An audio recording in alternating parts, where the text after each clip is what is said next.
디지털 대장간은 창조적인 인재들이 모여 다양한 장비를 활용하고 제품을 개발하며 성공과 실패의 경험을 통해 혁신을 가속화하는 공간입니다. 현재 시제품 제작에 필요한 3D 프린터, 목공, 용접 등 이를 지원하는 단계별 메이커 교육을 통해 일반 시민들부터 예비 창업자까지 아이디어만 있으면 스스로 시제품을 만들 수 있도록 지원하고 있습니다.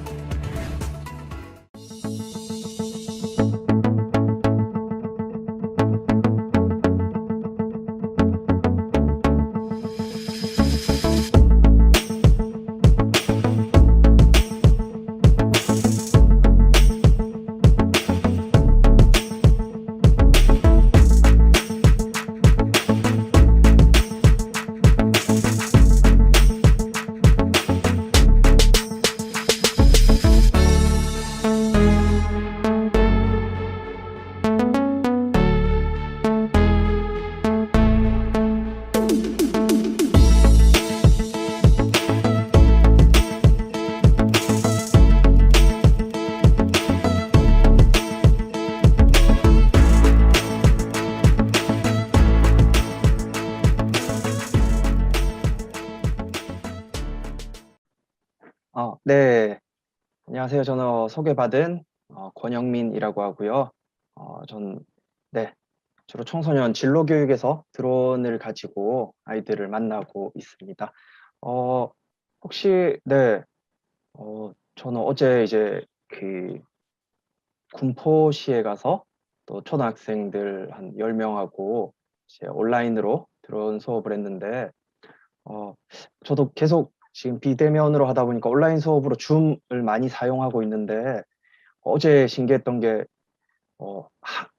10명 정도의 친구들이 들어왔는데 전원이 다 화면을 켜고 집중해서 잘 재밌게 소리를 들어주고 이제 아이들의 눈을 보면서 수업을 하고 하니까 너무 저도 재밌고 아이들도 신나 하더라고요. 네, 그래서 말씀드립니다. 혹시 화면 켜주실 수 있으신 분들은 화면 좀 켜주시면 좋을 것 같고요. 네, 이게 참 강의하시는 분들도 온라인으로 강의하시는 분들도 많으실 건데 아까 조금 전에 들어와 보니까 또 이승규 선생님께서도 뭐 강의를 하시던데 참 온라인이 힘든 것 같아요. 이게 대면으로 만났을 때는 서로가 이제 아이 컨택도 하고 서로 뭐 이렇게 뭐 보면서 수업을 할 수 있어서 조금 나은 점이 있는데 이렇게 온라인으로 하니까 어떨 때는 진짜 그 뭐 수업 시연 같은 느낌을 좀 받곤 합니다. 네, 그렇고요. 일단 부득이하게 화면이 뭐 오늘 못 하시는 분들은 또 괜찮지만 가능한 한 켜주실 수 있는 분들은 켜주시면 좋을 것 같고요. 네, 채팅창으로 여러 가지 질문도 받고 또 채팅창으로 제가 보면서 이야기를 나누어 볼 수 있을 것 같아요. 저는 용산 그 혁신 교육지구라고 해서 네, 전달을 받고 왔는데 청소년 지금 혹시 학생들은 계신가요?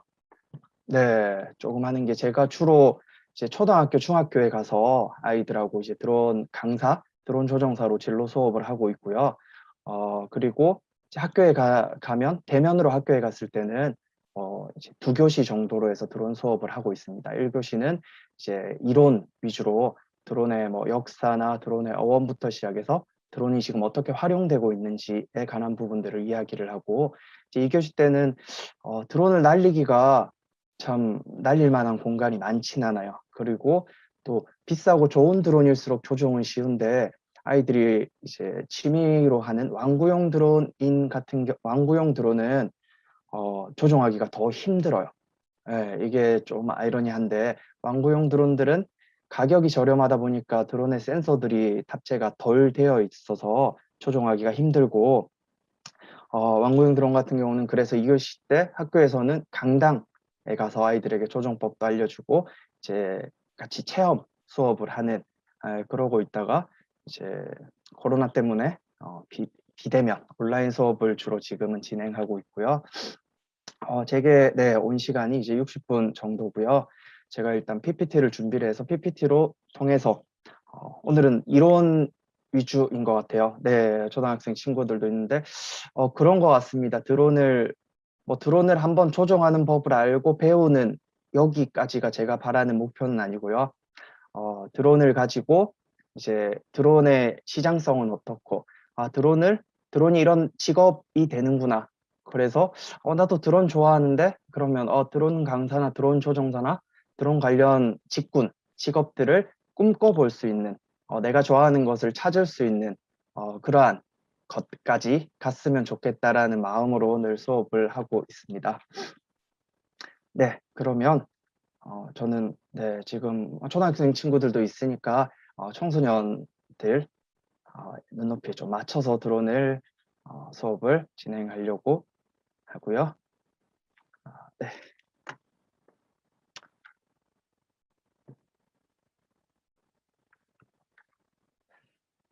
네, 드론 수업을 그러면 한번 시작해 보겠습니다. 여기 앞서서 네, 디지털 대장간 이야기도 듣고, 거기 위에, 네, 도시재생으로 해서 RC카 조정하는 곳과 드론 조정하는 곳이 생겼다는 것도 저도 생기자마자 기사를 통해서 접했고요.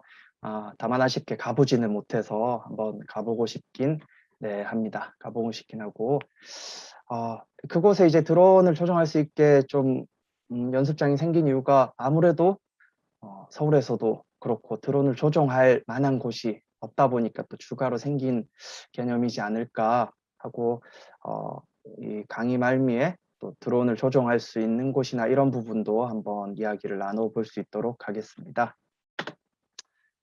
네, 저는 여행을 좋아하고 또 드론을 좋아하고 여행을 좋아하다 보니까 촬영 이쪽도 좋아하다 보니까 드론에 관심을 가지게 되었고 드론을 날려보니까 드론으로 보는 흔히 말해서 예전에는 헬리콥터에서 봐야 됐던 그런 시각, 그런 뷰가 드론을 통해서 조종하면서 사진으로 나올 수 있고 영상으로 나올 수 있는 게 너무 좋더라고요. 그러니까 저희가 막 한 50m 날아서 사진을 찍고 할 수는 없잖아요. 그런 면에서 드론으로 이렇게 보는 그 세상, 하늘의 세상이 너무 좋아서 계속 관심을 가지고 했고요. 다양한 지역에서 진로 강사로 하고 있고요. 이제 드론 강사, 드론 조종사 또는 전 여행 기획자로 수업을 하고 있습니다. 네. 왜 드론 이야기를 하는데 갑자기 4차 산업혁명이냐? 드론이 이제 4차 산업혁명의 여러 가지의 아이템 중에 하나, 핵심 아이템으로 손꼽히고 있어서 드론을 이야기하기 이전에 우리 4차 산업 지금은 어느 정도 어떤 모습인지에 대해서 이야기를 좀 나누고자 합니다. 네. 이 PT 화면만 봐도 조금 네, 머리가 아플 수 있는 1차 산업혁명과 2차 산업혁명, 3차 산업혁명, 이제 4차 산업혁명까지 이야기를 가져왔고요. 1차는 전기기관이 발명되면서 기계화가 시작이 되었고 2차는 이제 대량 생산, 컨베이어 벨트를 통해서 대량 생산이 가능해졌고 3차 산업혁명이 이제 인터넷 기반의 디지털 혁명이 들어갑니다. 4차가 여러 가지가 생겼고요. 흔히 MZ세대라고 지금 20, 30대 우리 청소년들은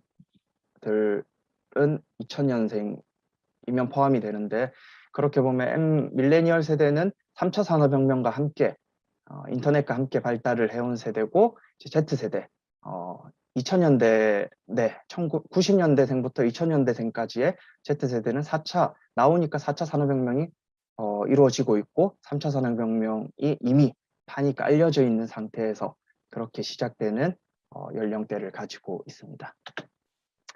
네, 4차 산업혁명의 대표적인 것 중에 하나가 이제 AI가 되겠죠. 인공지능 로봇이 될 거고요. AI 하면 혹시 네, 뭐가 제일 생각나시나요? 생각나시는 게 있으신 분들은 채팅으로 소통을 해도 좋을 것 같긴 한데 네, AI 하면 아마 이게 생각나실 수 있을 겁니다. 바로 알파고. 네, 알파고와 이세돌 선수의 그런 바둑 대결이었죠.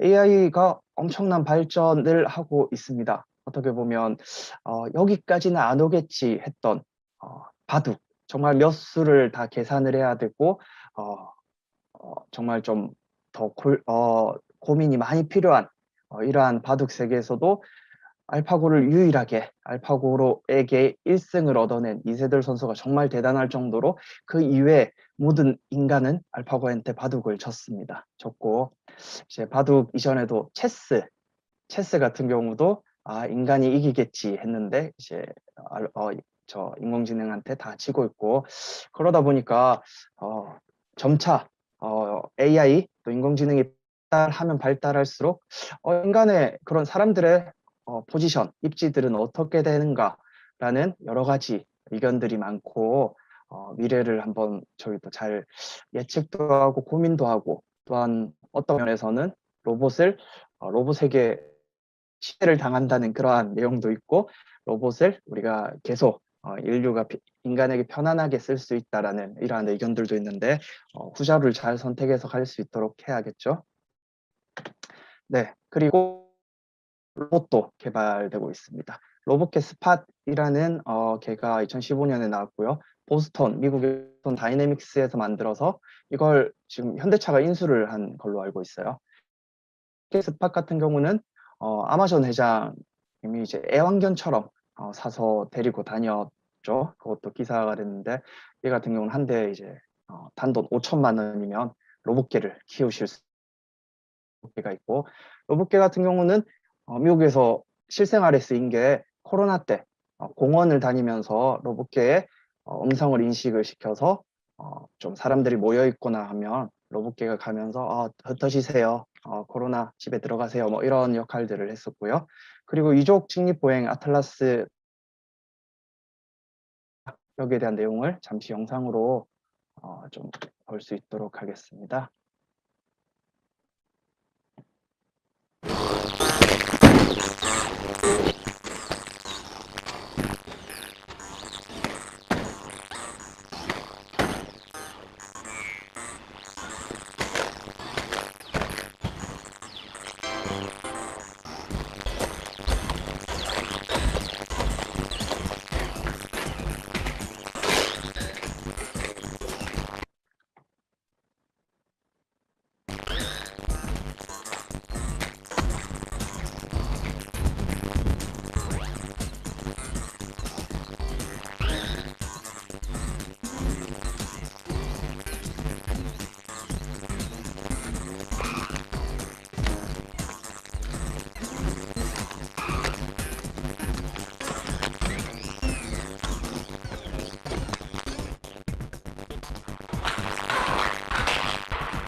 네. 로봇 같은 경우 혹시 영상이나 소리가 좀 잘 나올까요?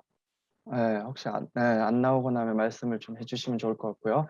28개 관절을 이용해서 사람처럼 걸어 다닐 수 있는 로봇들이 나오고 정말 이런 것들이 산업 현장에 또 투입이 되고 있고 계속 발전이 되어가는 과정에 있습니다. 로봇도 있고요. 사실 저런 로봇 같은 경우는 뭐 비싸겠죠? 비싸서 저희가 쉽게 접할 수는 없는데 지금 우리가 쉽게 접할 수 있는 그러한 부분적인 로봇들로 보면 바리스타 로봇 팔로 해서 커피를 내려주는 바리스타 로봇도 있고 참 공항이 그리워질 줄은 몰랐습니다. 인천공항이나 공항에 있는 안내 로봇 같은 것도 이제 무인 로봇으로 작동을 하고 아래쪽은 배달 로봇들 있고요. 위에 바리스타 로봇 같은 경우는 제가 얼마 전에 강동구에 갔는데 여기에 모 로봇 카페가 생겼더라고요. 그래 가니까 24시간 무인입니다. 그래서 커피를 시키니까 이 로봇팔로 커피를 내려주고 커피를 제가 받아서 먹고 한번 가본 적이 있고요. 아래쪽 같은 경우도 이렇게 배달 로봇도 있지만 서빙 로봇도 있어가지고 서빙을 한 4단 정도 이제 음식을 놓고 그걸 몇 번 테이블을 이제 지정을 하면 거기까지 동선을 고려해서 가는 것도 있고 하고 서울의 유명 호텔 체인들에서 이제 뭐 15층에서 물을 시켰다. 그러면 1층에서 이제 15층 호실을 입력하고 물을 넣고 배달 로봇을 보내면 로봇이 아래에서 장애물도 피하고 동선을 고려해서 엘리베이터도 타고 해서 전달이 되는 것까지 지금의 일상에 많이 왔던 것 같아요. 그리고 유명한 게 뭐 유퀴즈에도 나왔지만 그 로봇팔로 튀기는 치킨이 있죠. 홍대 쪽에 있는 걸로 아는데 그래서 로봇이 있는 게 정말 좀 그 프로세스를 입력을 해놓으면 일정한 그런 품질의 제품들이 생산이 된다라는 것들이 장점으로 볼 수 있겠습니다. 네, 좀 더 정밀해지면 관절들이 더 늘어나면 더 인간답게 해서 우리가 그 영화 속에서 봤던 그런 AI도 영화가 있죠. 네, 그러면서 그런 영화들 뭐 사람하고 싸우고 하긴 하는데 그런 영화들처럼 발전은 되고 있는 것 같습니다. 코로나19 확산 우려로 비대면 문화가 빠르게 정착하는 가운데 로봇이 음료 제조에서 서빙까지 담당하는 무인 로봇 카페가 등장했습니다. 정부 출연 연구소와 기업이 손잡고 올해 전국 30곳에 무인 로봇 카페를 선보일 예정입니다. 주소입니다. 대전선의 카페입니다. 공업화 실신 스크린 기계에서 좌석을 먼저 지정한 뒤 원하는 음료를 골라 결제합니다. 주방에선 바리스타가 아니라 사람팔처럼 생긴 로봇이 컵을 들고 커피와 얼음, 각종 시럽을 넣어 음료 2잔을 완성합니다. 이번엔 서빙 로봇이 등장합니다.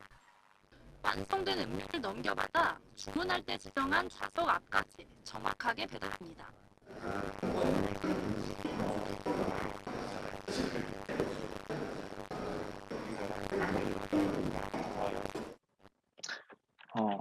네, 이렇게 이제 무인 카페들도 생기고 서빙 로봇과 로봇 바리스타가 내려주는 커피 정도가 있고요. 사실 커피를 좋아하시는 분들이라면 로봇 카페에서 커피를 드시면 커피에 대한 만족도가 뭐 호불호가 있겠지만 어떨지 모르겠어요. 그 일반 카페에 가면 우리가 에스프레소 머신에 커피를 맛있게 내려주는 경우인데 여기 로봇 같은 경우는 어떤 면에서는 일반 조금 저렴한 곳에다 나오는 뭐 편의점 커피 정도의 맛을 저는 느껴지더라고요. 그런 면도 있고 점차 더 발전이 되면 에스프레소 머신에서 나오는 그러한 커피도 로봇이 내려주겠다 싶은 생각도 있고요. 네, 그리고 4차 산업의 빅데이터, 정말 그 기존의 데이터보다 많은 이러한 어려운 정형, 비정형 데이터들을 모아가지고 또 많이 추천을 하는 그러한 빅데이터 부분도 있고, IoT 부분도 정말 좀 생활 속에 많이 닿아오는 것 같아요. 일단 저희 집에 제가 말투를 보시면 알겠지만 경상도에서 서울에 상경을 해서 살아가는 청년인데 저희 집은 저는 원룸에 사는데 저희 집에는 IoT, 그러니까 인터넷 오브 싱스 연결된 가전제품이 있지는 않습니다. 가격대도 비싸고 아시다시피 이런 부분에 있으면 우리가 흔히 접근해 볼 수 있는 건 집에 들어가면서 뭐 에어컨을 켠다거나 집에서 나왔을 때 가스를 잠궜나 안 잠궜나 같은 거를 이제 어플리케이션으로 확인을 해서 가스가 안 잠겼다 하면 그 어플리케이션으로 가스를 잠글 수 있는 그러한 기능이고요. 최근에 냉장고 같은 데도 뭐 디스플레이 LED가 그 판이 있어가지고 거기서 문을 열지 않아도 안에 있는 내용들을 볼 수 있는 것들. 또한 냉장고 앞에서 따로 폰으로 뭐 검색을 하지 않아도 요리 레시피 같은 걸 확인할 수 있는 이러한 방법들이 많이 생겨나고 있는 것 같아요. 그래서 이러한 4차 산업에 발전된 가전 제품들이 조금 더 우리의 생활에 밀접해지고 있다라는 부분이 있고요. 그 다음 또 VR, AR. 이것도 저희보다 아이들이 더 좋아하는 것 같습니다. 좋아하는 것 같고, 네. 아이들이 더 좋아해서 아이들은 이제 VR 뭐 이렇게 고글도 사용해보고 여러 가지 게임도 할 수 있고 게임도 발전이 많이 됐죠. 예전 같았으면 뭐 오락실 세대부터 시작해서 플레이스테이션 같은 이제 화면에서 보고 그냥 단지 하는 건데 요즘은 위나 다른 게임들이 많이 발전되면서 고글을 쓰고 이제 테니스도 치고 탁구도 치고 뭐 이러한 부분들로 발전이 되고 있고요. 다만 AR이랑 VR의 차이를 한번 가져왔고요. VR 같은 경우는 이제 배경 자체가 가상이고 거기 안에서 우리가 사람만 들어가서 여러 가지 뭐 체험들을 할 수 있는 부분이고, 증강현실 같은 경우는 이제 배경 자체는 현실에 기반을 둡니다. 그래서 지금 보이는 대로 현실에 기반해서 다른 이미지들이 접목이 되는 부분이 되겠습니다. 그리고 요즘에 핫한, 네, 정말 핫하죠. 자율주행 자동차. 제일 대표적으로 그냥 미국의 한 브랜드를 떠올리실 수 있을 겁니다. 그래서 네, 사진 자체도 네, 그 브랜드네요. 테슬라 자동차고요. 주행 자동차를 많이 봤는데 실제로 어떻게 주행이 되는지 여기 운전하시는 분들도 많이 좀 계실 것 같은데, 우리가 운전석에 앉아서 자율주행 자동차가 얼마나 잘 가는지를 한번 살펴보기 위해서 제가 네, 테슬라에서 영상을 하나 가져왔습니다. 어떤 면에서는 차들이 없는 도로에서 좀 한가하게 달려야 이게 좀 안전하지 않을까라는 생각을 했는데, 지금 같은 경우는 좌표를 입력을 해놓고 이제 출발을 외치고 나면 정말 미국의 하이웨이 고속도로까지도 정말 편하게 운전을 하더라고요. 지금 운전하는 운전사는 그냥 가만히 보고 있는데 물론 네, 눈을 뜨고 그래도 혹시나 모를 비상 상황을 대비해서 잘 앉아서 있어야 되는 부분도 있는데, 물론 기술이 발전하면서 장단점이 있는 것 같아요. 위험한 부분도 많고, 뭐 몇몇 뉴스에서 졸면서 운전하는 사람들, 아니면 운전석에 안 앉아 있고 뒷자리에서 뭐 술을 먹으면서 이제 편하게 자율주행을 하는 이런 부분도 외국 사례이긴 하지만 나오곤 하더라고요. 이런 면에서 점차 더 발전하겠죠. 하고 외국에서만 활발한 건 아니고 한국에서도 자율주행 자동차가 활발히 되고 있습니다. 세종시 같은 경우는 지금 자율협력주행 버스, 그러니까 버스를 타면 운전기사님께서 안 계시죠. 자율주행 버스를 시범 운행하고 있습니다. 이미 도심에서 시범 운행을 하고 있고, 어느 공원에서는 무인 그 이제 이동 차량으로 무인으로 해서 또 움직이고 있고 하는 것들이 점차 시범적으로 테스팅이 되고 있고, 테스팅이 되었을 때 안전성을 확보를 잘 한다면 이게 생활에 더욱더 가까워지겠다 생각이 됩니다. 그리고 네, 멀리 왔습니다. 네, 앞에 4차 산업을 다 뚫고 여러 가지 카테고리를 보셨고, 지금 이제 4차 산업의 핵심이라고 말하는 드론. 드론 자체로만도 어떠한 이점들, 사람보다 더 나은, 그러니까 빠르게 효율적으로 할 수 있는 이점들이 분명히 있고, 또한 드론을 통해서 확산되는 드론이 여러 산업에, 여러 분야에 가서 거기서 각자의 임무를 수행하면서 또 확장되는 그런 부분도 있어서 드론이 핫한 것 같습니다. 그래서 진로 수업을 나가보면 한 반에 한 절반 이상의 친구들은 드론을 조종을 해본 것 같아요. 그 중에 또 한 60, 70%는 드론을 가지고 있다는 친구도 있었고, 그래서 아이들에게도 드론은 좀 친하게 되고, 단지 아이들 어제 같은 경우도 강의를 했더니 드론을 단지 장난감으로 생각을 하고 있었는데, 이러한 진로에 대한 드론 강의를 통해서 좀 다른 시각이 생겼다라는 부분도 있었습니다.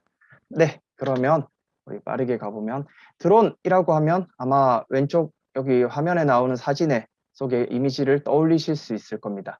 하지만 네, 드론이 지금 날고 있는 얘가 드론인 것은 아닙니다. 정확한 정의로 보면 드론이라는 정의는 조종사 없이, 그러니까 무인으로서 움직이는 항공체를 총칭을 합니다. 그러니까 무인 항공기가 있을 거고 무인 헬리콥터가 있을 거고, 지금 보시는 쟤는 우리가 드론으로 쉽게 알 수 있는 거는 제 정확한 명칭은 초경량 비행장치 무인 멀티콥터라는 그러한 정식 이름이 있습니다. 네, 이름을 가지고 있고, 이제 이것도 드론의 일종인데, 워낙 드론 시장들이 예전에는 군사 쪽으로만 있다가 이제 민간화가 많이 되면서, 또한 완구용도 많이 나오다 보니까 드론 하면 그냥 이제 4개의 프로펠러를 가진 이런 무인 멀티콥터라는 이미지를 생각을 하는 경우가 많이 있습니다.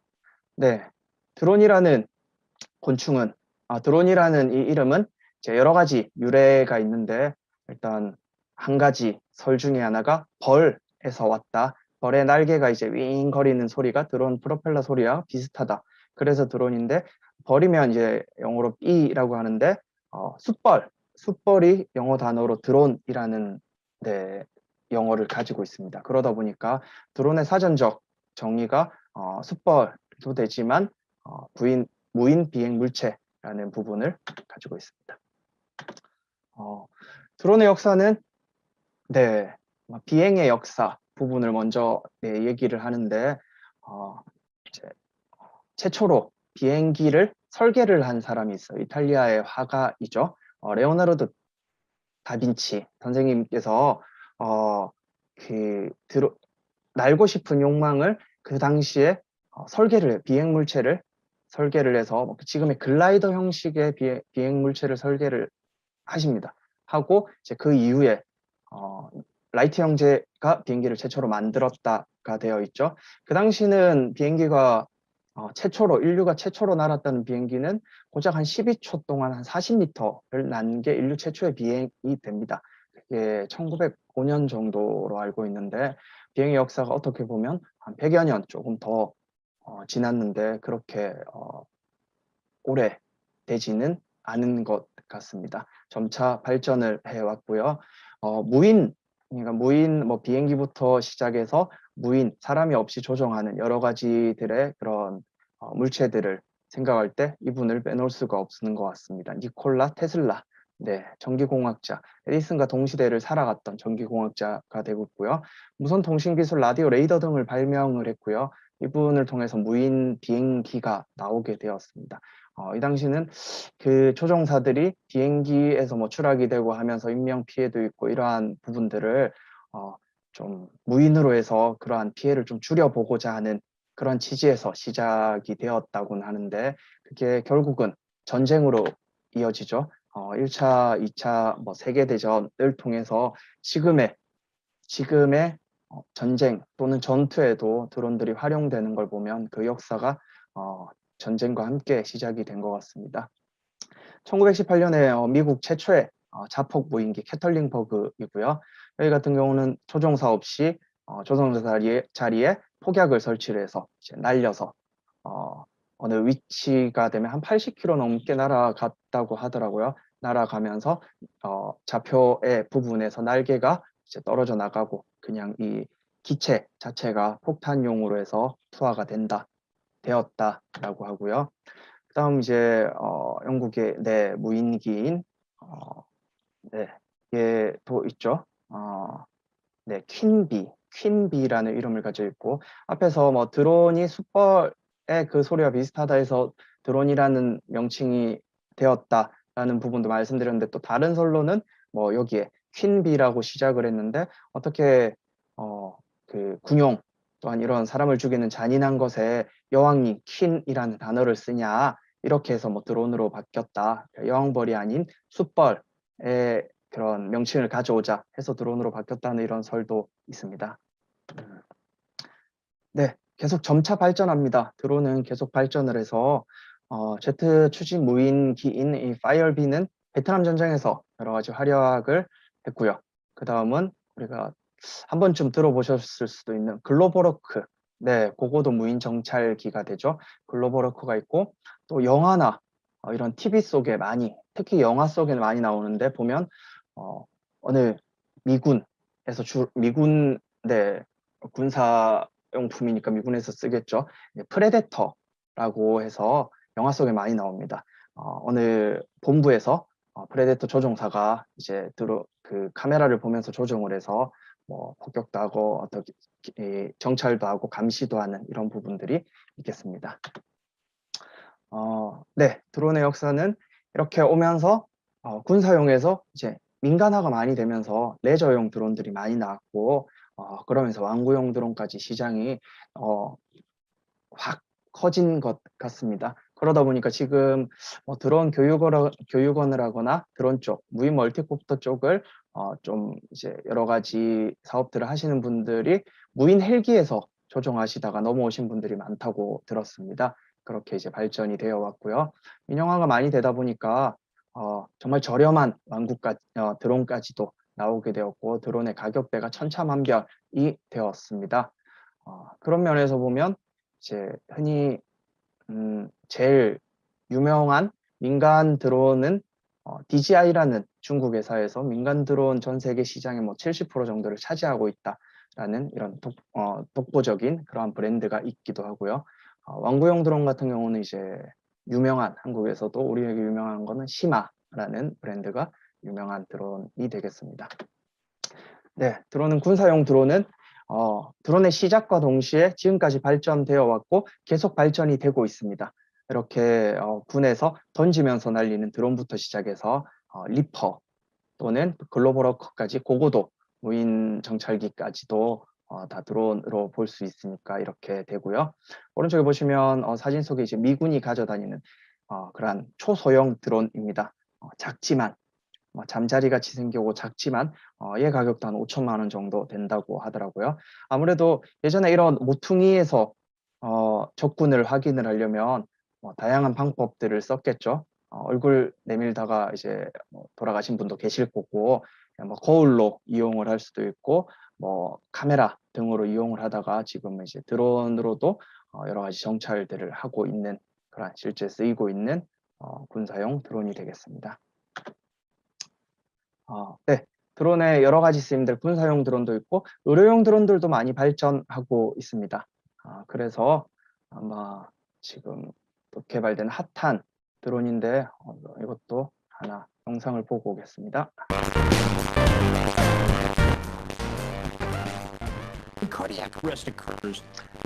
네, 심정지로 환자가 쓰러집니다. 쓰러지고 119에 신고를 하니까 위치가 어디세요? 건물 밖에 나와보세요 했을 때 이제 자동 제세동기를 장착한 드론이 되겠습니다. 앰뷸런스 드론이고요. 드론이 제 심정지 환자 근처로 바로 가서 이렇게 착륙을 하면 신고자는 드론을 들고 그 환자 옆으로 뜁니다. 그리고 여기에는 의료진이 영상으로 보고 있어서 컨트롤이 가능하고 이제 자동 제세동기를 붙여서 순간적으로 이제 골든 아워를 지키는 이러한 앰뷸런스 드론이 있고요. 그리고 한국에서도 이제 우리 해상 구조를 하는 의료용 드론들도 있겠습니다.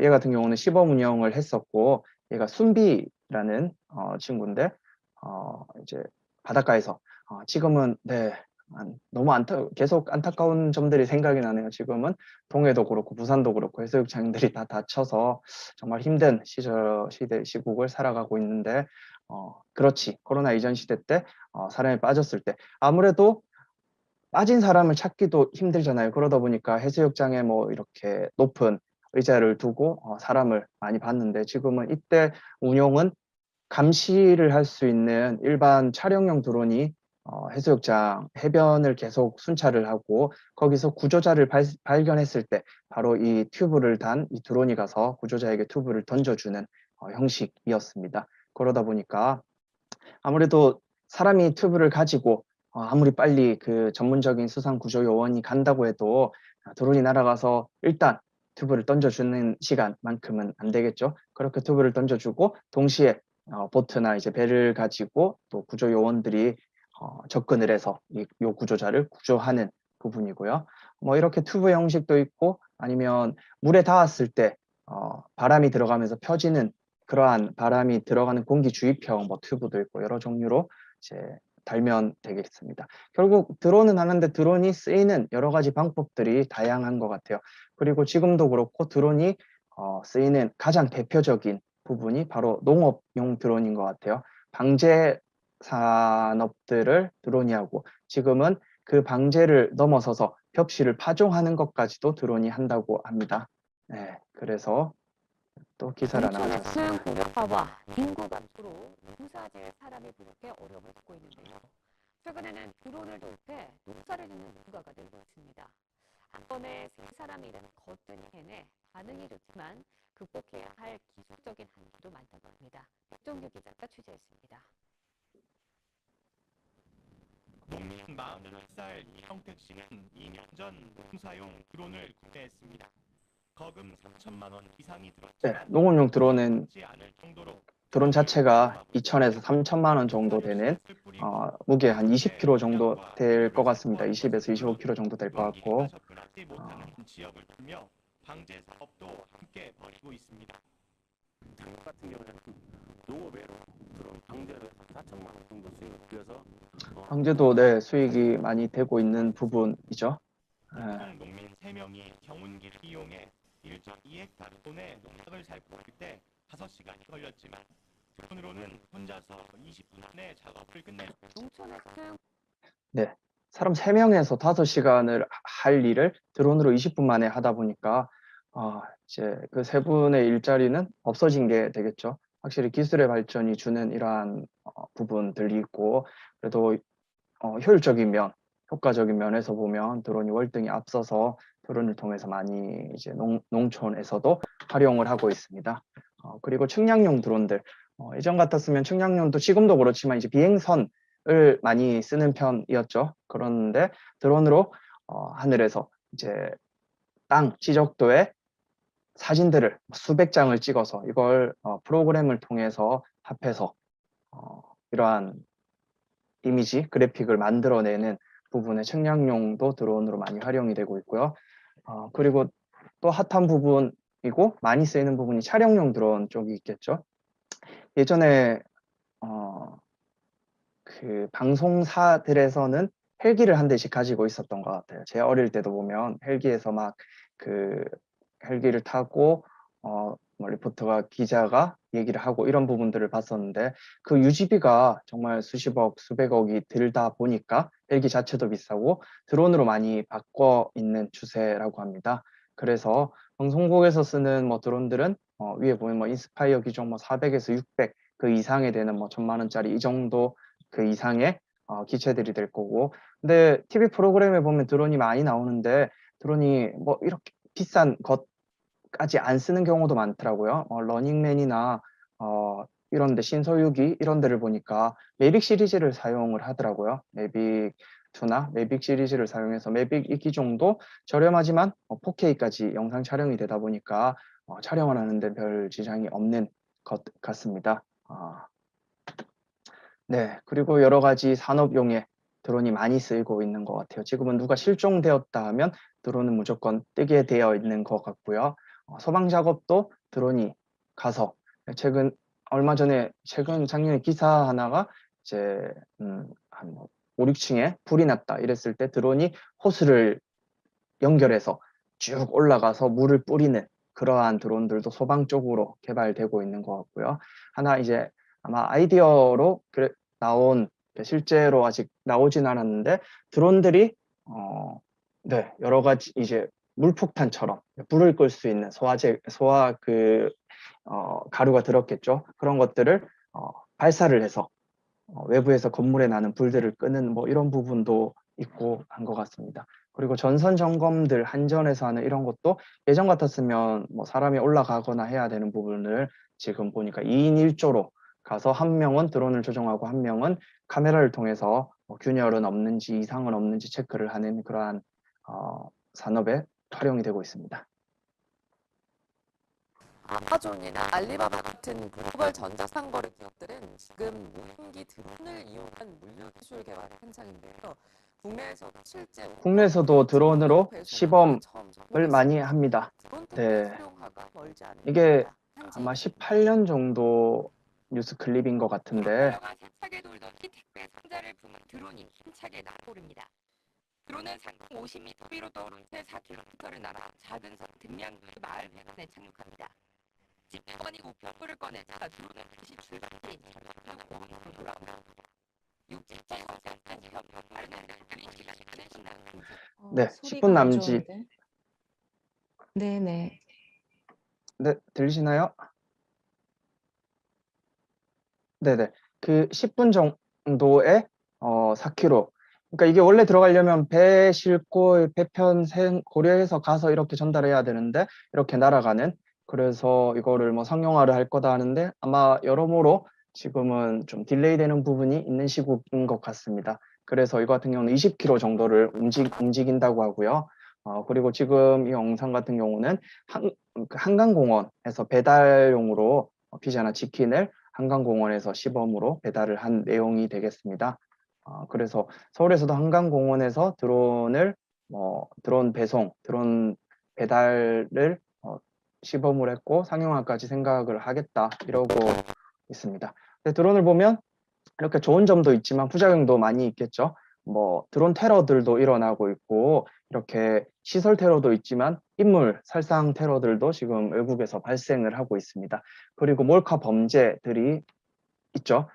아파트를 밤에 외부에서 드론으로 찍은 이 회사원, 네, 몰카는 범죄니까 구속이 당연히 되었고 이런 부분들에 대한 부작용이 있어서 이걸 좀 커버를 해야 되는 부분. 부작용으로 보면 그럼 드론을 어떻게 해야 되지? 예전에 뉴스 기사를 들으셨을 수도 있는데 인천공항에 드론이 뭐 2대가 나타나서 비행기들이 뭐 5시간 멈췄다라는 부분들도 있고요. 공항 근처 9.3km까지는 드론 금지 그 구역이라서 드론이 들어갈 수 없는 부분인데도 불구하고 드론이 가고 있고요. 그랬을 때 드론이 공격을 온다 했을 때 방어하는 여러 가지 체제들도 마련되고 있습니다. 제일 쉽게는 이제 전자기파 총을 쏩니다.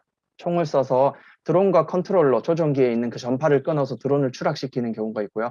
미군에서 쓰고 있고 한국에서도 이렇게 쓰고 있습니다. 쓰고 있고 프랑스 같은 경우는 재미난 시도 이게 독수리를 훈련을 시켜서 드론 잡는 독수리를 쓰고 독수리가 드론을 잡아서 그냥 바닥에 꽂아서 아작을 내는 그러한 영상들이 있고요.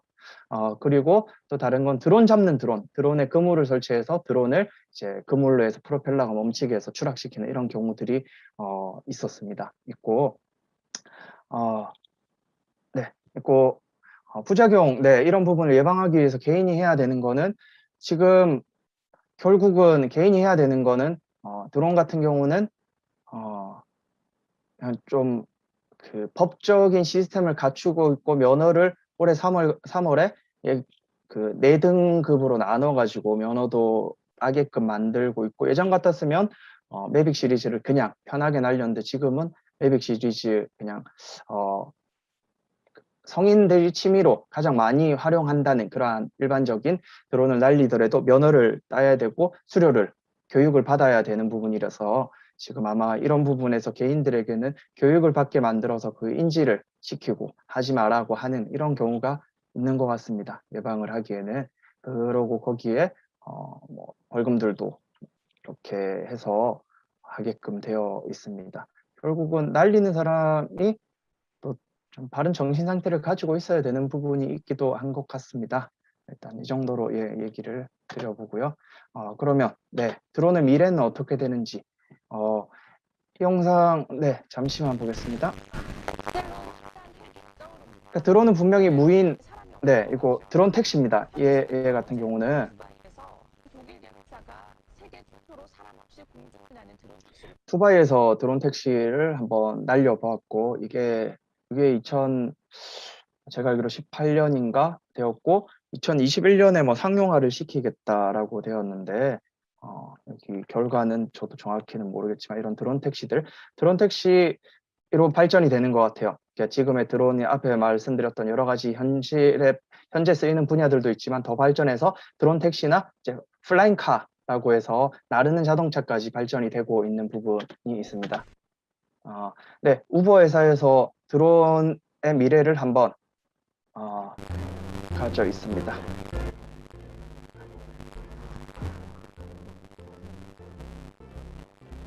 어플을 통해서 드론 택시를 예약을 합니다. 예약을 하고 한 건물 위에 드론 승강장으로 올라갑니다.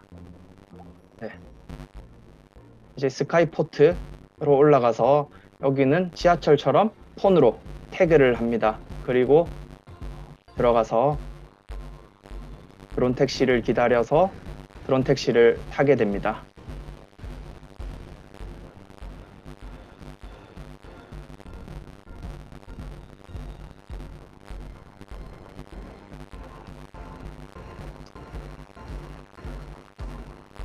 참 우리나라도 그렇고 땅은 좁은데 차들은 많잖아요. 그러다 보니까 이렇게 늘 차가 막히는 부분인데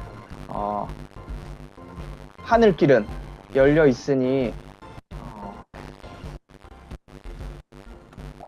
이래서 집 근처에 있는 이제 드론 하차장, 건물 위에서 드론을 하차를 하고 이 사람이 타는데, 이러한 미래가 예전에는 그냥 신기하다 꿈만 꿨던 것 같은데 제가 어릴 때 봤던 영화 중에 제5원소라는 영화가 있습니다. 드론 택시 그냥 무인 택시가 날아다니는 플라잉 카들이 많은데 그런 것들이 점차 다가오고 있구나라는 것들을 느끼고 있습니다. 지금 같은 경우도 저 우버에서 청사진으로 제시를 한 거고요. 근데 우버에서 드론 택시 시장을 계획을 했던 것들을 철수를 했다라는 얘기를 듣긴 했고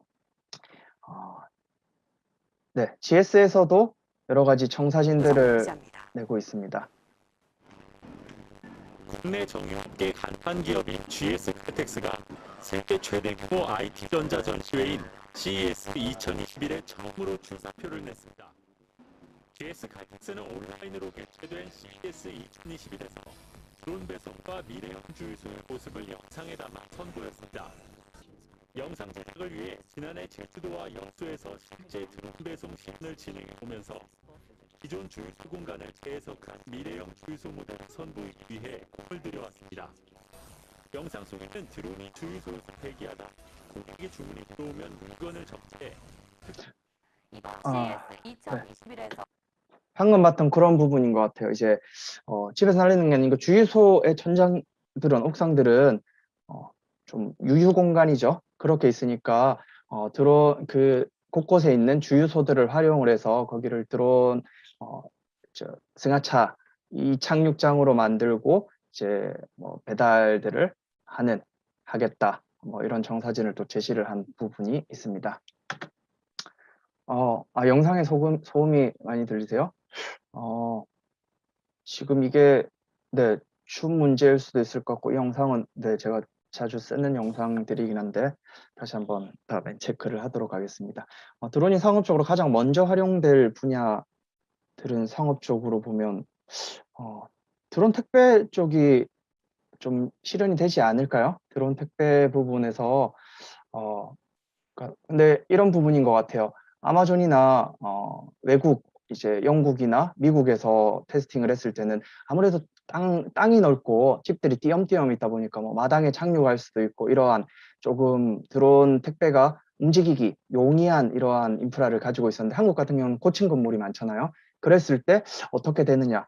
근데 앞에 보셨다시피 옥상에 스카이포트가 만들어질 수도 있고 다른 것 중에 하나는 집집마다 가시다 보면 움직이실 때 그 태양열판 보신 적 있죠? 이런 것처럼 해서 지금 제가 알기로 아이디어는 나온 걸로 아는데 태양열판처럼 집집마다 이러한 드론 이착륙장을 만들어서 드론이 오면 이제 내려서 착륙을 시키고 뭐 물건을 받고 다시 접고 하는 부분들도 연구가 되고 있는 걸로 알고 있어서 드론 택배 쪽이 네, 시장 좀 발전되지 않을까라는 생각을 해봅니다. 드론 시장은 계속 발전을 할 거고요. 드론도 뭐 항공이나 4차 산업에 포함이 되다 보니까 또 4차 산업에 대한 강조도 많고 이것들을 계속 정부에서도 재정을 투입시켜서 발전을 시키고 있는 부분이라서 시장은 발전할 것 같고요. 다만 이 부분은 있는 것 같아요. 드론 조종사, 흔히 말해서 아까 보셨듯이 농사 드론 같은 경우, 방제용 드론 같은 경우는 사람이 조종을 했어요. 사람이 조종 면허를 따고 드론을 가지고 이제 조종을 하면서 그 사람이 인건비가 되는데, 지금은 조종하는 것 이상의 어떠한 부분들이 발전이 되고 있는 것 같아요. 그러다 보니까 뭐 군집 드론, 우리가 보는 그 하늘에 뭐 한 2,000개 드론들이 여러 가지 이미지를 만들고 하는 부분들도 그렇고 다 프로그래밍으로 하니까 드론 방제도 우리가 루트를 동선을 이렇게 그려놓고 야 시작 누르면 이제 드론이 알아서 다 조종을 하는 경우까지도 발전이 되고 있고 될 겁니다. 그런 면에서는 마냥 조종하는 부분, 조종을 해야 되는 부분은 조금씩 줄어들 것 같긴 해요. 아까 보셨듯이 고등량도에 배송을 가는 것도 다 좌표를 입력해서 그냥 이제 이착륙을 시키는 부분. 물론 좌표를 입력하고 프로그래밍을 하는 부분은 사람이 해야 되겠죠. 그런 부분들이 있고요. 네, 청소년들을 보면 일자리 변동의 여러 가지 요인들 중에 하나가 확실히 이 요인을 고려해야 된다의 부분에 과학기술의 발전이 있습니다. 4차 산업에 따른 과학기술의 발전 등으로 통해서 이 분야는 발전이 확실히 된다라고 한국 직업 전망에서 나오는 내용들을 가져왔고요. 청소년들 친구들이 제 직업에 대해서 한번 좀 궁금한 거나 본인의 직업들이 미래에는 어떨까 같은 경우는 이제 한국 직업 전망 파일 검색하시면 나오니까 여기서 한번 체크를 해보시면 될 것 같아요. 분명히 미래에는 일자리의 변동이 클 것 같습니다. 네. 그래서 일자리가 뭐 한 700만 개가 사라지고 200만 개가 생긴다라는 부분들부터 좀 자동화가 될 수 있는 부분들은 또 로봇이 대신 차지할 수 있는 부분들의 일자리는 사라질 거다라는 얘기들이 많이 있습니다. 미래 드론 관련해서 여러 가지 직종들을 적어봤는데 드론 조종사가 지금에 활용되고 있는 제일 큰 분야인 것 같고요. 그 다음 촬영 쪽으로 해서 드론으로 영상을 찍는 촬영 감독들, 그리고 드론 관제사는 또 다른 자격증이 있고, 드론 관제, 그러니까 드론 택시나 드론들이 항공법에 따라서 움직이니까 여기도 관제사가 있어야 되고, 항공기 표준 전문가, 조종 인정 전문가, 교통 최적화 전문가, 도킹 설계자, 엔지니어, 시스템 개발자 등등, 그러니까 드론만으로 조종을 하는 거에 끝나지 않고 그것들과 연관된 그러한 수많은 직군들이 생겨나고 있고 있어서 아마 관심이 있고 4차 산업 또는 드론 관심이 있으면 이 분야를 한번 살펴보실 수도 있겠습니다. 네, 그 자격증 같은 경우 저는 드론 강사를 하면서는 윗부분은 제가 지우지를 못했네요. 진로 적성 상담사로 청소년들을 만나고 드론 교육 지도자 민간 자격증을 가지고 또 드론 조종 면허 한국교통안전공단 거를 가지고 아이들을 만나고 있고요. 드론 비행장치에 대한 부분이 워낙 말 많고 탈 많고 사건 사고가 많다 보니까 올해 3월에 4종으로 4가지 등급으로 이제 조종하는 게 바뀌었고요. 키로에 따라서 나뉩니다. 거기 보면 완구용 드론은 250g을 초과하지 않기 때문에 그냥 날릴 수 있는 걸로 보고 있고요. 250g을 초과하는 흔히 말하는 매빅 미니라는 기종 이상의 것들은 이제 4종, 2kg 이하까지는 6시간의 온라인 교육을 통해서 교육을 받고 시험을 쳐서 인터넷상으로 시험을 쳐서 이제 수료증, 인증 면허를 받는 거고요. 나머지 것들은 이제 학원을 통해서 드론에 대한 빅 로그 시간이 필요해서 가서 배워야 되고요. 이제는 김건모가 이 드론 자격증을 딴다고 해서 많이 유명해졌죠, 대중적으로. 그러면서 드론 학원 같은 경우는 지금 뭐 200에서 300만 원의 면허, 우리가 자동차 딸 때 운전학원 가면 뭐 80에서 100만 원 받는 것처럼 드론 면허를 따기 위해서 학원에서 학원비를 그렇게 쓰고 있고요. 조종 응시는 사종 같은 경우는 만 10세 이상부터 응시가 가능하고 3에서 1종은 만 14세 친구들이 할 수 있겠습니다. 그리고 지금 250g을 초과하는 그리고 150kg 이하의 이 1, 2, 4종의 장치들은 조종자 증명이 없이 비행을 하면 과태료가 최대 300만 원으로 나와 있습니다.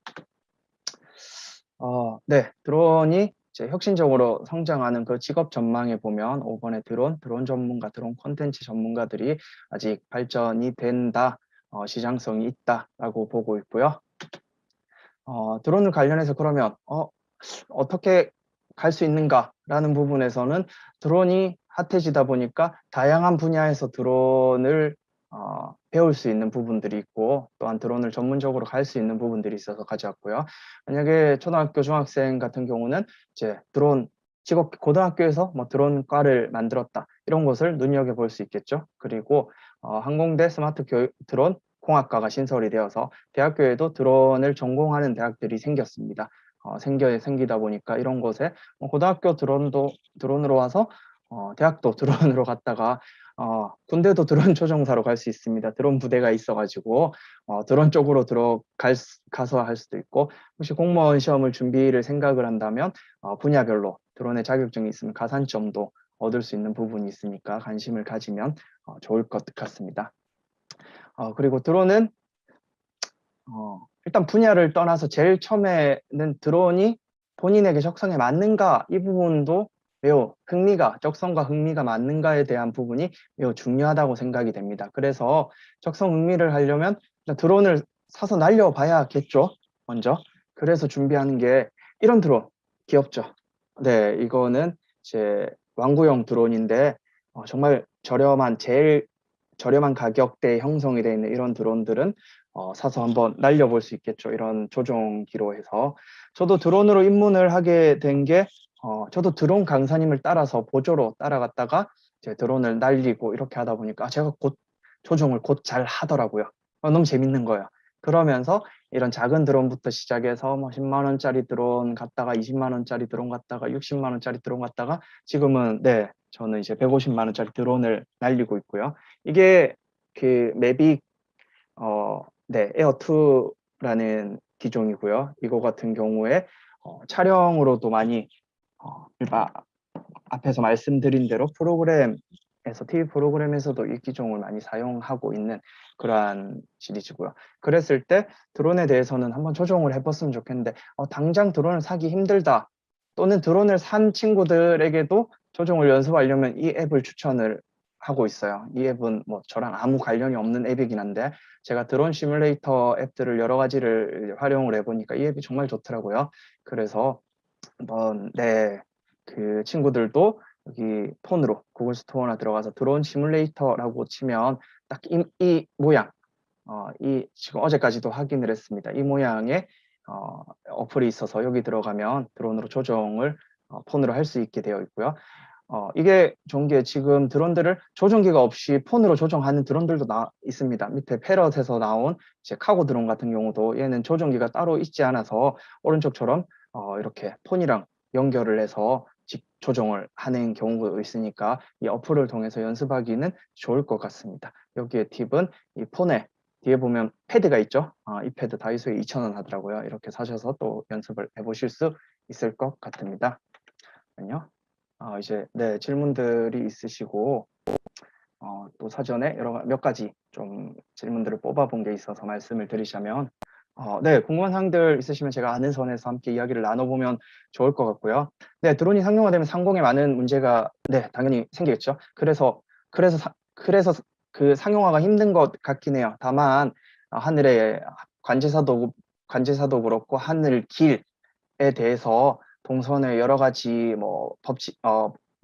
법들과 또한 그러한 가이드라인들이 생기겠죠. 생기면서 그걸 시범적으로 하고 또 사고들이 일어나고 또 일어났을 때 바꾸는 이러한 안타까움도 있긴 하지만 이러면서 점차 발전이 되어 가는 것 같아요. 그래 지금 이런 드론을 그냥 날리는 드론들은 150m를 초과해서 날릴 수가 없게 되어 있습니다. 없게 되어 있다 보니까 이제 150m, 200m 이상으로는 항공기가 운행을 하는 길이라서 드론은 그 아래층을 이용하게 되어 있고요. 거기서 드론 조종사 준수사항 같은 걸 봐도 항공기가 있을 때는 드론은 기다려라, 드론은 회피를 해라 라는 말이 있고요. 현재는 150m 이하 미만으로만 날릴 수 있습니다. 날릴 수 있고 이 이상으로는 법으로서 위반이 되는 경우가 있고요. 법규들은 어떤 게 있느냐에 대한 부분들은 일단은 아까 말씀드린 면허에 대한 부분들이 있고 또한 크게 보면 조종사, 조종자 준수사항이라는 부분들이 있습니다. 비행금지구역에서 비행을 금지해라. 그리고 사람 많은 곳에서 비행을 하지 마라. 비행기 장치에 낙하물을 연결해서 낙하물을 투하하지 말라. 그리고 비행을 날리는 시간은 일몰에서 일출까지는 비행 금지, 야간 비행 금지입니다. 금지라서 이러한 부분들에 대해서 음주 비행 금지 해서 준수사항을 법적으로 항공법에 만들어 놨고 이거를 위반했을 때는 200~300만 원의 그런 과태료를 물고 이제 아무래도 드론이 무거울수록 피해 정도가 클 수밖에 없다 보니까 무거운 드론 같은 경우는 더 많은 법규들이 있어요. 그래서 무거운 지금 아마 일종 기체 같은 경우는 뭐 안정성 인증 검사를 받아야 되고 이제 검사 안 받으면 뭐 500만 원 벌금 뭐 이런 것들도 있고 그런 부분에 있고 드론으로 하는 법규들이 뭐 개인이 날렸을 때 쓰는 것들이 이 정도가 있는 것 같아요. 있는 것 같고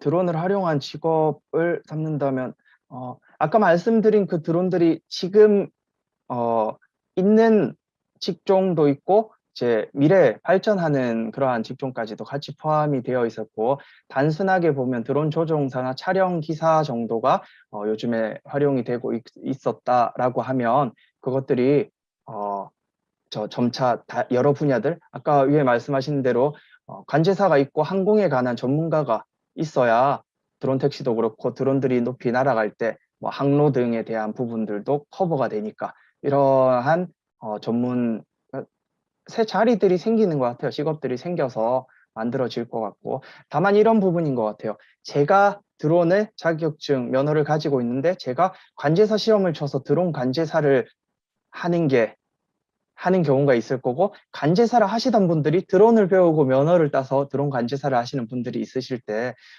좀 이 전문성의 정도가 어느 정도가, 그렇게 보면 드론만이 정말 직업 전공이 되려면 아까 말씀드린 고등학교, 대학교, 뭐 군대까지의 좀 흔히 말하는 베스트 길을 가는 게 전문가가 될 수 있을 것 같고, 있을 것 같아요. 예, 그러다 보니까 드론을 활용한 직업들은 이제 다양하게 많이 생길 수 있다. 거기에 요즘에 핫한 건 군집 드론.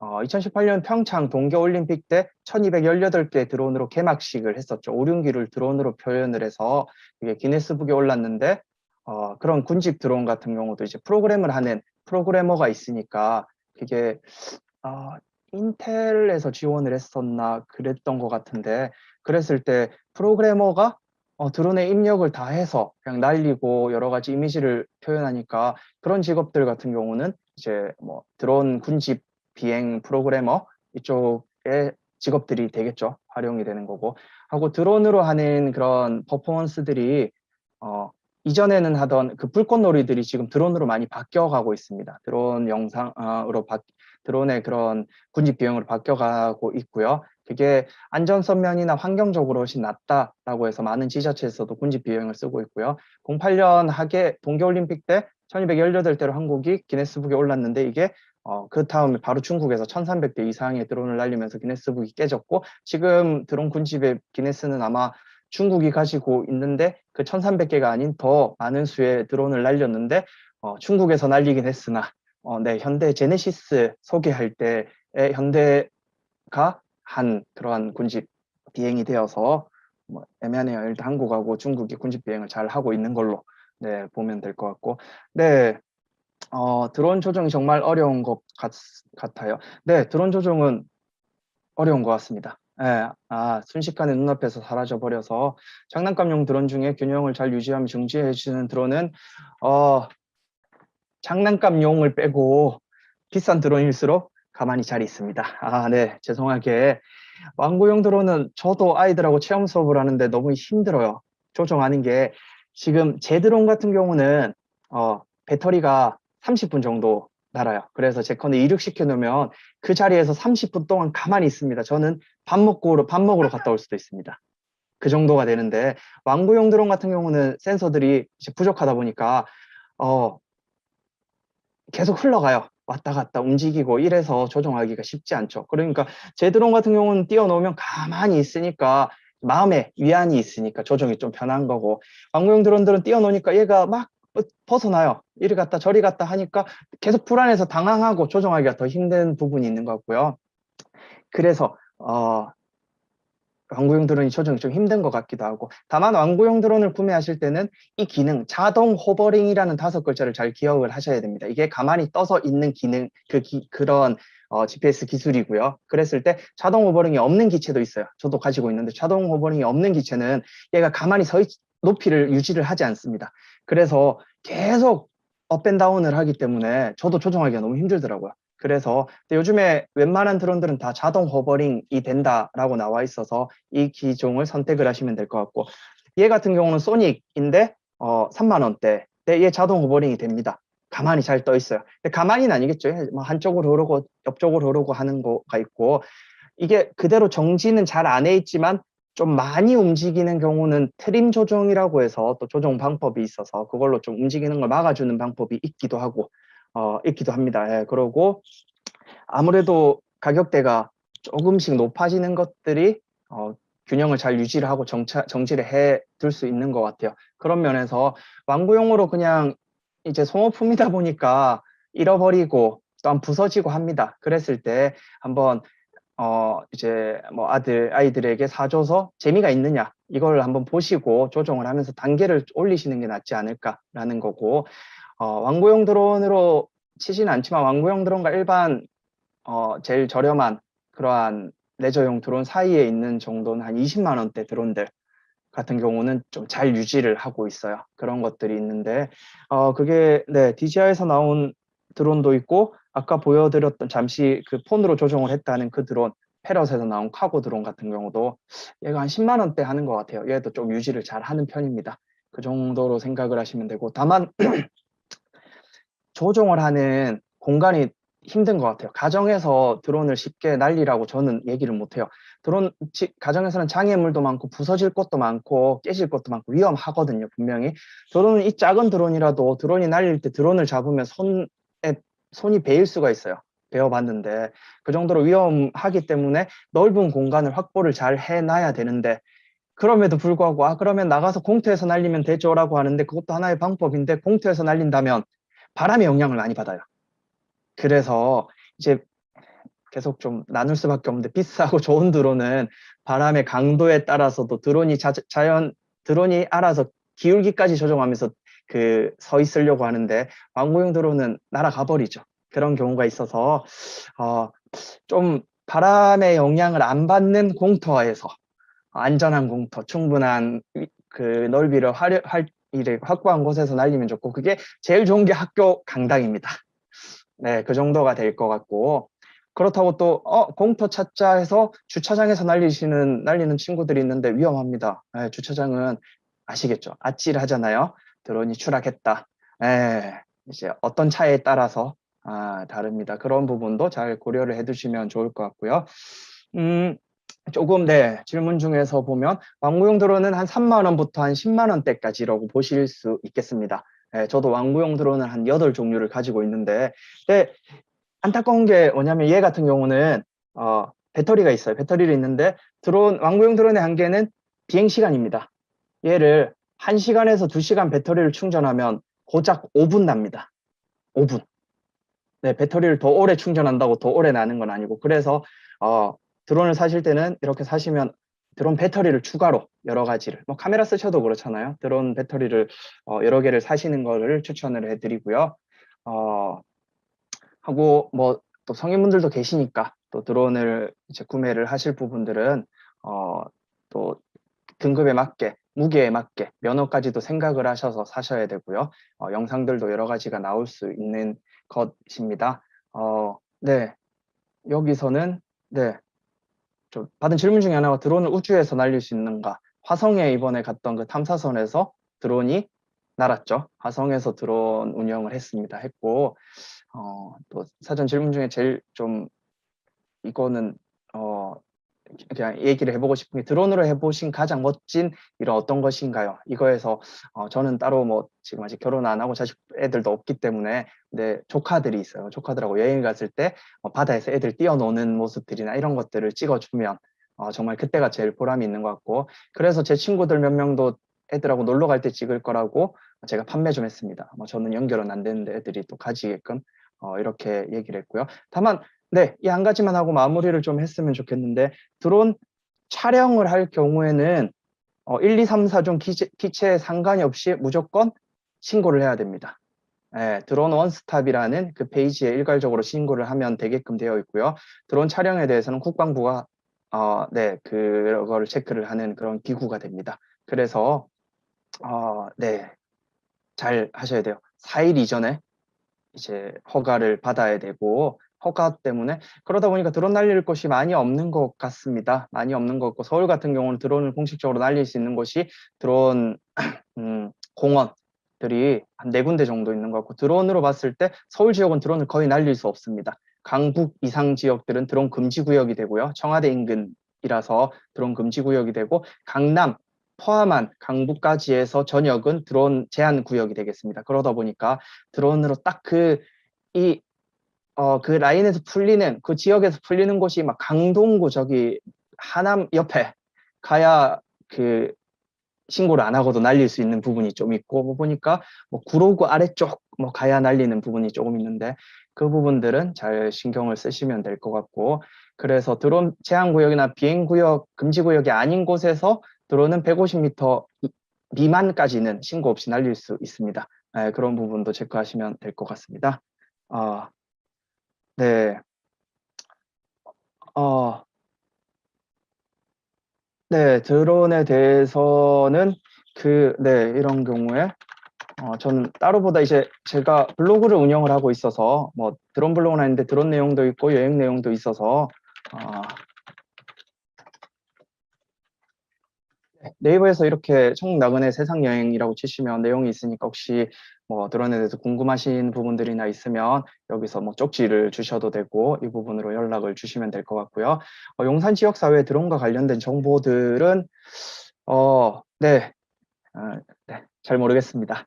네, 다만 지금 혁신교육지구처럼 이런 식으로 진로 체험들의 드론이 많이 활용이 되는 부분이 있고요. 그리고 용산도 드론 비행 금지 구역이다 보니까 자체적으로 뭘 하기는 쉽지는 않은 것 같은데, 이런 드론에 대한 진로에 대해서 드론이 많이 연결이 되고 있는 것 같아요. 그러고 예를 들어서 뭐 용산에 있는 어떠한 공원들을 뭐 누가 찍겠다 이랬을 때 이제 관에서 허가를 받고 관에서 업체를 써서 뭐 여러 가지 홍보 영상을 만드는 이러한 사업들은 진행이 되고 있을 것 같기도 하고요. 네, 이 정도로 저는 네. 네. 그 원효 전자상가 옥상에 드론 체험장이 있는 거를 서두에도 말씀드렸듯이 저도 기사를 통해서 전달을 받았고요. 받았는데 제가 실제로는 활용을 못 해봐서, 다만 아쉬운 게 그게 이제 보기에는 그물이 되어 있고 날리는 높이가 정해져 있어서 이게 드론이 쉽게 뭐 드론을 연습할 수 있는 그러한 부분은 아닐 수 있겠다라는 생각도 들었어요. 드론을 날릴 때 보면 150m 미만이라고 말씀을 드렸는데, 건물 위에서 보면 건물 플러스 150m가 되니까 전자상가에서 만약에 이게 그 부분에 드론 체험장이 있어서 뭐 금지구역이나 제한구역에서 풀어놓은 상태라면 그 건물 위에서 150m까지는 날릴 수 있게 될 것 같은데, 지금 아까 150m라고 하니까 이게 150m밖에 안 돼라고 생각하실 수 있지만 150m면 생각보다 높이 올라갑니다. 예, 올라가는 경우도 있어서 영상들을 하고 한 50m 이상 올라가면 드론이 점으로 보이기 시작해요. 잘 안 보입니다. 그래서 또 하늘이 주는 그 눈에 들어오는 그림이 있다 보니까 더 안 보여요. 분명히 저기 있다가 조종기 한번 보고 올라갔는데 내 드론 어디 있지? 라고 판단을 많이 하는 것 같아요.